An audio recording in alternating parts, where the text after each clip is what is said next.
history of shamanic use in the Andes of South America.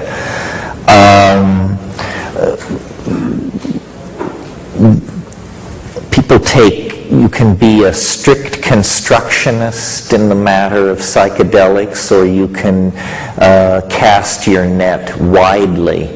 There are many substances in nature which alter consciousness, either stimulate or sedate or create more ambiguous and spectacular effects.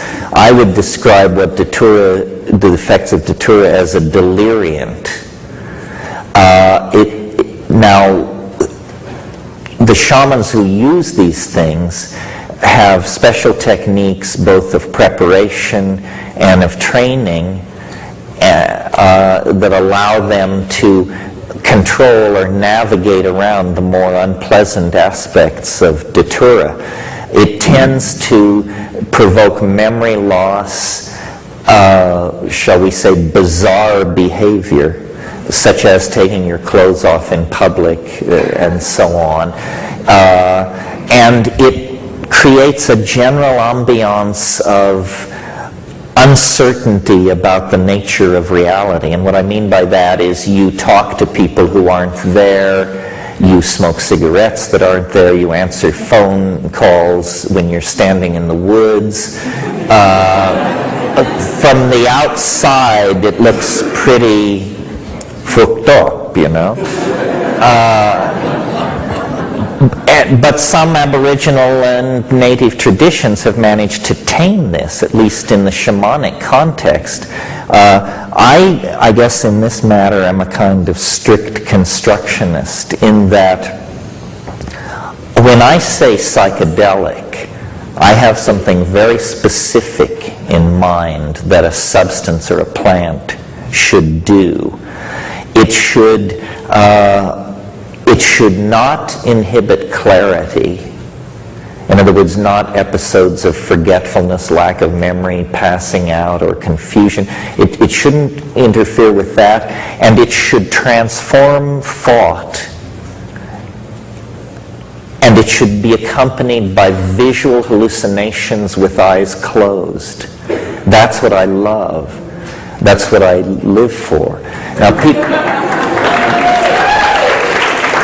people have said to me, you're some kind of a vision chauvinist. It's true, and usually the people who were saying this were people who were great enthusiasts of LSD. LSD, I would never argue, is not a psychedelic, but you have to take massive amounts, and usually in combination with some other substance like hashish or mescaline, in order to elicit from LSD what I'm after, which is cascades of Niagaras of visual beauty in darkness with eyes closed. I have had deep psychological insights on LSD. I have had creative breakthroughs.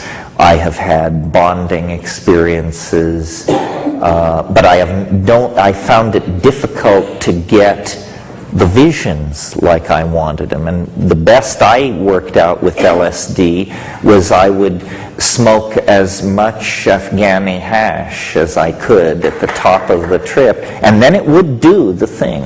In fact, it would do it. The thing that led me to psilocybin, or to grow mushrooms and explore that, was the descriptions of Wasson and the early workers that it was easy to visually hallucinate. And I had read the earlier accounts of Havelock Ellis and people like that, and it was about, if you've ever read in, I think it's The Dance of Life, Havelock Ellis's description of mescaline, he talks about alien buildings, jeweled ruins, fantastically efflorescent rainforest growing and transforming before his eyes. That's what I was after. I wanted not a disturbance in the optic nerve. Like on LSD, you get those little things that look sort of like fans that creep across the walls. That's more like something in the visual cortex than something in the mind. It seems to me, and I was fascinated, and who isn't? I mean, I never hear this question discussed, but to me it was the obvious question about these visions was, where do they come from? You know, how can I be astonished by the contents of my own mind? And astonished over and over again. Where is this stuff coming from? And I looked at Jung, and I entertained the fantasy of extraterrestrial contact, and I still haven't answered this question. But I think it's a question which the critics of the psychedelic experience haven't wanted to deal with. You know, if you read the psychedelic literature, you can tell what psilocybin does to heartbeat, sperm count, to perception of tone, on and on. They never talk about the real content, you know, because it's always individual. And they say, well, science can't handle individual phenomena. We measure the properties of large numbers of people. Well, that hopelessly flattens the thing.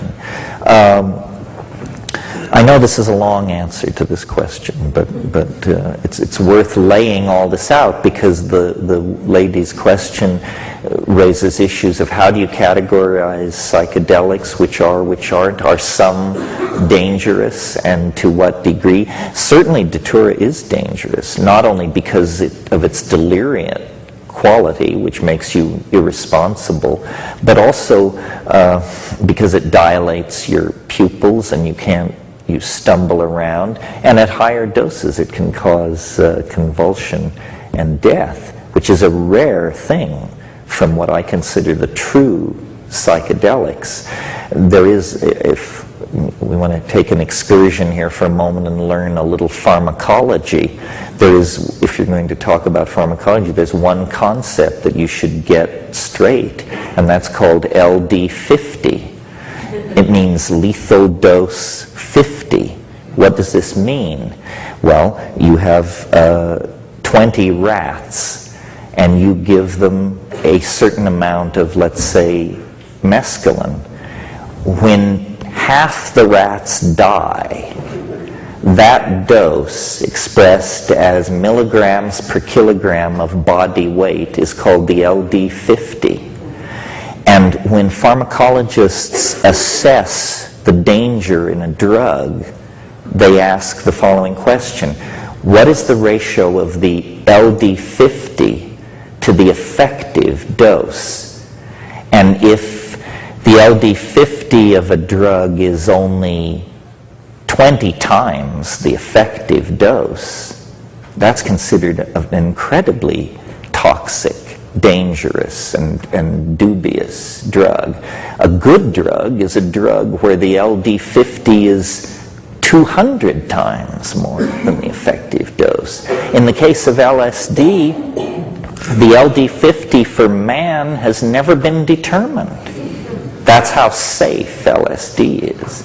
And we're talking about lethality here, not, you know. But so and so people say, well, are there unsafe psychedelics? And yes, you just look up the LD50s, line them up, and see which have the better ratios. By that measurement, by that standard, LSD is the most desirable. But the LD50 of psilocybin is very impressive.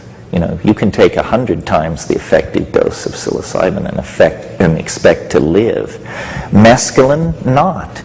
Mescaline has a bad profile. As an amphetamine, if you took 20 times the effective dose of mescaline, you would probably die. Of course, an effective dose of mescaline is nearly a gram of pure material, 700 milligrams. If you took 20 times 700 milligrams, you would be taking almost a complete, nearly 2/3 of an ounce of mescaline. And why should you survive? After all, stupidity does have consequences. But really, people always ask the question, are psychedelics dangerous? And they mean physically dangerous. What should be said, and it's recently been pointed out to me that I don't say it very often.